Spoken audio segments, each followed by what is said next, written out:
Nelze ho cítit, nelze ho vidět a v podstatě ho nelze ani slyšet a přesto může některé lidi možná přivést k šílenství. Řeč je o infrazvuku. Infrazvuk vzniká při provozu větrných turbín. 455 nových větrných elektráren vzniklo pouze v Schleswig-Holsteinsku v tomto roce a čím větší je jejich počet, tím častěji se také objevují stížnosti. Paní Riechel přichází s politicky nekorektní otázkou, způsobuje propagovaná čistá větrná energie nemoci u lidí? Vypadá to jako vysněný dům, stará budova v šlesvicko-holštýnské přírodě. Ale pak přišla invaze větrných turbín a s ní noční můra. Když manželé Hochevenovi koupili bývalou vodárnu, stály zde dvě malá zařízení. Teď je jejich pozemek obklopen rotujícími obry. 2 měsíce poté, co vedle jejich domu byla uvedena do provozu nová megawatová elektrárna, začali mít potíže. Šla jsem k lékaři a řekla jsem, že se mnou není něco v pořádku. Myslím, že ještě 2 dny vydržím a pak nemohu už vést svou firmu. Měla jsem panickou hrůzu. Nevěděli jsme tenkrát, co to bylo, a bylo mi diagnostikováno vyhoření a pak manžel Petr hledal, protože také na tom byl špatně, a tak jsme narazili na infrasonický zvuk. Když si byl předtím ve skvělé kondici, muselo tam být něco, co to změnilo. Infrasonické zvuky jsou zvuky, které jsou tak hluboké, že je lidé obvykle neslyší. Hochevencovi jsou však přesvědčeni, že dokážou cítit hluboké frekvence a dokonce je slyší. Klid v ložnici je však minulostí. Pomalu to začalo, že jste se jednou v noci probudili, obvykle tak mezi 2:30 a 3, a když se to zhoršilo, probudili jste se už po 2 hodinách, takže vlastně každé 2 hodiny. Člověk potom už vůbec nespal a chyběl mu hluboký spánek. Jejich jediná možnost byla jít hluboko pod zem. Dříve vodní rezervoár domu nyní slouží jako ochranný bunkr proti zvukovým vlnám. Útulný domov vypadá jinak. Toto je místnost, ve které nyní bydlíme a spíme a pracujeme. To je skutečně velká bezmocnost, protože máme ještě 2 děti. Nemůžeme nikam utéct, jsme prostě v domě. Utekli jsme a našli si únik jako zvíře. Zkoušeli jsme to v suterénu pod pracovním stolem, abychom se mohli vyspat. Postavili jsme si stany ve vlastním domě, abychom mohli spát. Je to jako mučení, když nemůžete usnout. Ředitel problematického větrného parku bydlí hned vedle. Když se větrné turbíny točí, Norbert Melgard vydělává. Problémy svých sousedů nechápe. Nevšimnu si toho, musím říct. Takže je to těžké posoudit, jak infrazvuk působí, ale sám necítím účinky. Nemoc z infrazvuku je mezi odborníky sporné téma pro zdraví a varují. Existuje určitý procentní podíl v populaci, který dosud není přesně určen, přibližně 20%, který vykazuje významné narušení, které přesahuje pouhé obtěžování. Mezi tato významná omezení patří například trvalá chronická porucha spánku, neschopnost duševní práce, neschopnost soustředit se a potenciální budoucí škody na vnitřních orgánech, jako je například srdce a oběhový systém. A nejen to.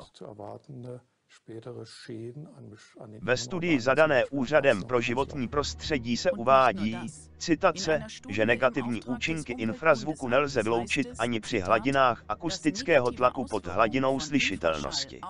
Na Belgické univerzitě ve Wuppertalu se zkoumá účinek nízkofrekvenčního zvuku na živém objektu. Dosavadní limity jsou považovány za zastaralé pro frekvence pod 8 Hz.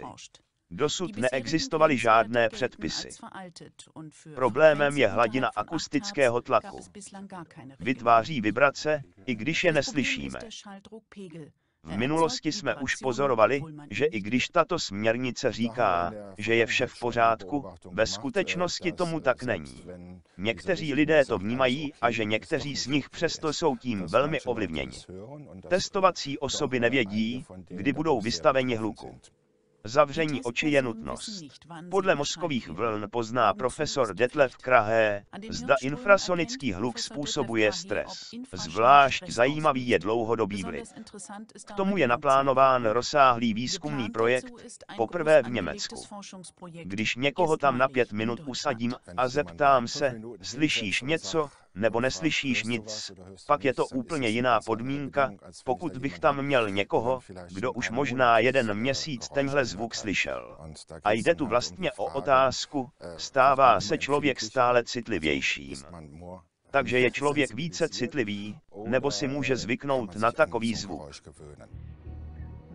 Výstavba nových větrných elektráren neochvějně pokračuje. Odvětví je v oslavné náladě. Otevírání nových parků se mění na lidové slavnosti. Na odpor nemá ani politik od zelených chuť. Téma infrazvuk je pro něj brzda. Infrazvuk se pro protivníky výborně hodí, protože ho vlastně neslyšíte. Není slyšet. A proto se to podává jako radioaktivita větrné energie. Mezitím více než 500 občanských iniciativ vystupuje proti větrné energii, ale jejich šance jsou nízké. Pole už bylo vykáceno. Tady je teď opravdu to místo. A tady se staví.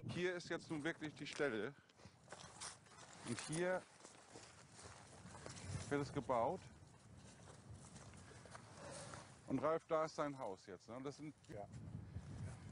Das ist natürlich wahnsinnig. Also eigentlich bin ich für Windkraft. Ano, to je samozřejmě šílené. Takže vlastně jsem pro větrnou energii.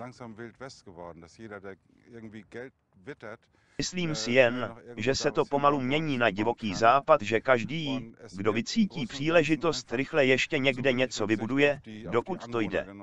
A celkově se na obyvatele prostě nebere žádný ohled. A také na jiné záležitosti, které jsou pro vesnici stejně důležité jako peníze. Také v jižním Německu, jako zde v Černém lese, ovlivňují rotorové věže krajinu. Od postavení 6 větrných turbín kolem jeho dvora se svět Konrada Sauma dostal do chaosu. Při bouři mu koně utíkají vždy daleko od větrných turbín navzdory elektrickému plotu. I jindy se zvířata chovají podivně. Zjistili jsme zejména nyní, že už půl druhého roku od té doby, co tyto obrovské větrné elektrárny stojí, se koně při extrémně špatném počasí, při sněhové bouři, dešti nebo obecném větru vůbec nezdržují ve stáji. Nevíme proč, ale předpokládáme, že tento infrazvuk nebo zvuk elektrárny má takové účinky, že se zvířata necítí dobře nebo mají bolesti. Nemůžeme to objasnit, může se to porovnat s lidmi. Když mrznou, když jsou promočení a je tam teplý sporák a oni se nejdou ohřát, tak něco není v pořádku. Konrad Saum spí už 7 měsíců v rekreačním bytě. Už nemohl vydržet bezspánkové noci. Jeho krávy však nemohou uniknout hluku. Zvířata přestala být březí.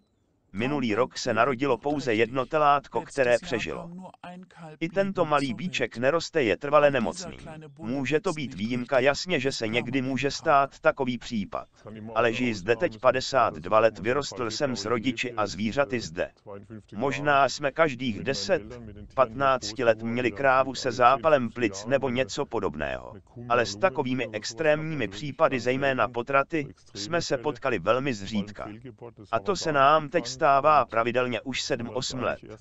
A je to od té doby, co tu stojí větrné elektrárny. Dnes by měl expert změřit zatížení v domě. Infrazvuk uvádí podlahy a stěny do vibrací. Tyto vibrace se v závislosti na intenzitě chovají jako mini zemětřesení. Podle úřadu jsou všechny hladiny hluku dodržovány. Praxe vypadá jinak. Co při měřeních stále znovu zjišťujeme, je, že ve skutečnosti je tomu naopak. Na straně výrobce těchto zařízení se tvrdí, že budou všechna tišší a klidnější. V oblasti infrazvuku, tedy v nízkých frekvencích, je to vlastně přesně naopak. Během měření rodina opouští dvůr, brzy navždy. Konrad Saum si koupil nový dům. Cítí se jako oběť chamtivosti svých sousedů. Je skutečností, že soused se stává milionářem a my se musíme odstěhovat. To je prostě absurdní. Takže to nelze vyjádřit slovy. Je to opravdové drama, které zní si realisticky, ale to je pro nás realitou. Až bude znalecký posudek hotový, půjdu znovu k soudu. Do té doby se rodina snaží uklidnit ve svém novém malém řadovém domku. Zejména 3 děti postrádají svůj starý domov. Vytlačeni infrazvukem. Pro rodinu Sauma to není stav, ale výzva. Vlastně jsme se vůbec neodstěhovali, zůstává to náš domov. Určitě se tam budeme vracet, jak jen to bude možné. Když je bezvětří, budeme grilovat doma a možná i přenocujeme, pokud bude opravdu bezvětří. A budeme se bránit, nebo já se budu bránit, dokud to bude možné a dokud budu mít finance. Pokud budou stále dostupné právní prostředky, abychom to mohli zvrátit. Abychom mohli znovu žít kvalitní život. Cílem je částečné odstranění větrných turbín. V Portugalsku už k takovému případu došlo. Konrad Saum stále bojuje.